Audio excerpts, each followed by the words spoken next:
పెళ్ళంటే ప్రతి అమ్మాయి జీవితంలో ఒక కొత్త ఆరంభం, కొత్త ఆశలు, కొత్త కలలు. కానీ ఆ కలలు కళ్ళ ముందే కూలిపోతే 2 నెలలకే ఆ నవవధువు జీవితం ముగిసిపోయిందంటే శ్రీకాకుళం జిల్లాలో వివాహిత అనుమానాస్పద మృతి ప్రతి ఒక్కరిని కలిచివేస్తోంది. మనసుకు నచ్చిన వాడిని పెళ్లి చేసుకుంది. ఎన్నెన్నో ఆశలతో అత్తారింట్లో అడుగుపెట్టింది. 3 ముళ్ళు 7 అడుగులతో మొదలైన ఈ యువతి కొత్త జీవితం 2 నెలలకే ముగిసిపోయింది. పేరు తేజశ్రీ.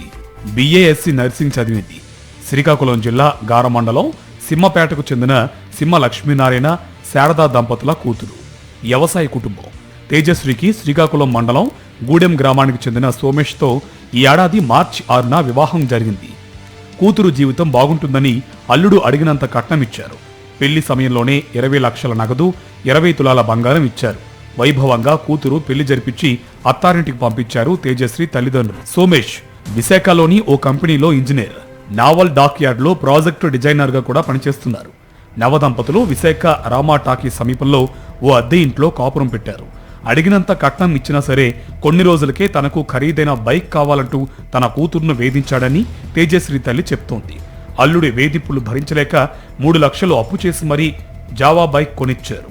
కూతురు సంతోషంగా ఉంటే చాలనుకున్నారు. సోమేష్ లేడీస్ హాస్టల్ నడుపుతున్నట్టు తెలుస్తోంది. అయితే ఇటీవల ఓ యువతిని సోమేష్ ఇంటికి తీసుకురావడంతో కాపురంలో కలహాలు మొదలయ్యాయి. భర్త సోమేష్ను తేజశ్రీ నిలదీసింది. ఇదే సోమేష్కు కోపం తెప్పించిందని, అప్పటి నుంచి మరింత ఎక్కువ వేధించాడని తేజశ్రీ తల్లి ఆరోపిస్తోంది.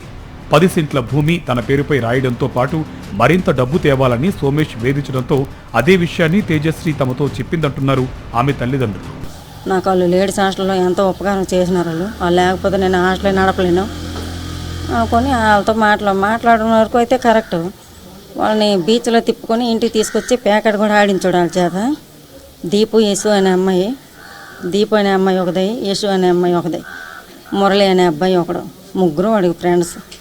నిత్యం వాళ్ళిద్దరూ వాళ్ళు ఉండాలి. నాకు నువ్వు లేకపోయినా నష్టం లేదు, నాకు వాళ్ళే మెయిన్. వాళ్ళతోటే నాకు అవ్వాలి. నువ్వు ఉన్నా లేకపోయినా నాకు అంత ఇదేటి కాదు, కానీ వాళ్ళతో మాత్రం నువ్వు గొడవ పడకు. వాళ్ళు ఏడు చేసినా నువ్వు అడగలకి అని దానికి అలాగే ఇరించి ఉంచినాడు. ఉంచితే లాస్ట్కి వీడియో కాల్లో సగం రాత్రి ఇప్పుడు మాట్లాడారట. అవేం మాటలు నాకు చెప్పి రోజు అదే పనేటి, ఒకసారి 2 సార్లు అయితే ఇది కానీ రోజు సగం రాత్రి 1 గంట అప్పుడు వీడియో కాల్లో మాట్లాడాల్సిన పనేటి ఉంది అని అడిగితే వాటికనమాట కొట్టేశాడట. ఒకే ఒక రోజు, అది చచ్చిపోయిన రోజు ముందు రోజు.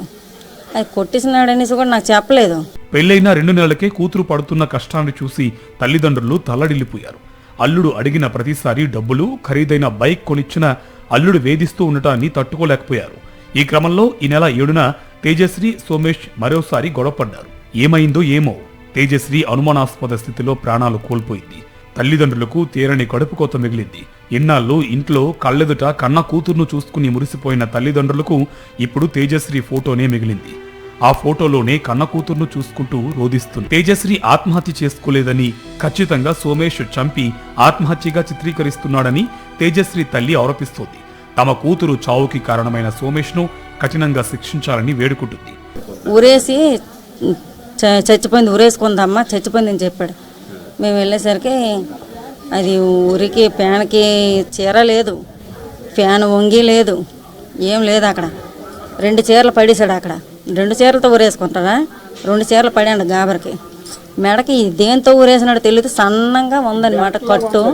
రక్తాలు చిందుతాయి. చీరతో అయితే అంత రక్తం చిందుతుంది. ఆడేదో చేశాడు. ఆడు మాత్రం ముగ్గురితో కలిపి ఆడేదో చేశాడు. కాళ్ళ మీద గోరుతల ఘాట్లు ఉన్నాయి.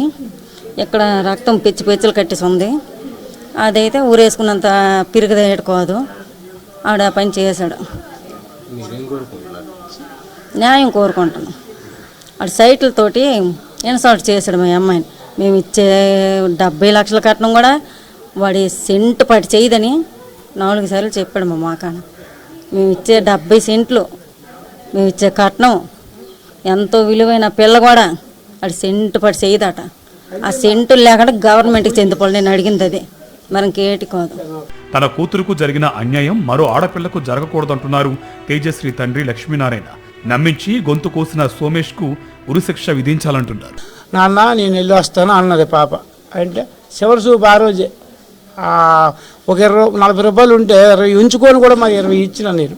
నా కల్లారా 20 లక్షలు ఇచ్చిన వాళ్ళకి 20 రూపాయలతో లాస్ట్ పరిగణన అయిపోయింది. అలాంటి ముద్దు పెంచుకున్నానికి మరి నేటి కోరలేని మాటలు కూడా అల్లపోతాను. మరి ఎందుకంటే మాటలు రావు, బాధాకరంగా ఉంది. వాడు ఎంత నమ్మించి గొంతు కోసండి అని మరి మాకు ఏంటి చెప్పలేకపోతాము. దయచేసి ఆడికి ఉరిశిక్ష పడినట్టుగా మాకు కావాలి. మా ధర్మం అది. ఉన్న ఆడపిల్లలు కూడా బాగుపడతారని ఇలాంటి వాళ్ళకి ఎవడైనా సరే శిక్ష అదే. మరి అనేసి బెయిల్ మీద రావడం ఇవన్నీ వద్దు. ఇవి వచ్చినా సరే రేపు అదే బుద్ధికి వెళ్తున్నాడు, అంతే కదా. ఇవాళ నా పిల్ల అయింది, ఉన్న చిన్న పిల్లల్లో వస్తాను రా. వాళ్ళు ఇప్పుడు మాకే ఉన్నారు 5 పిల్లలు.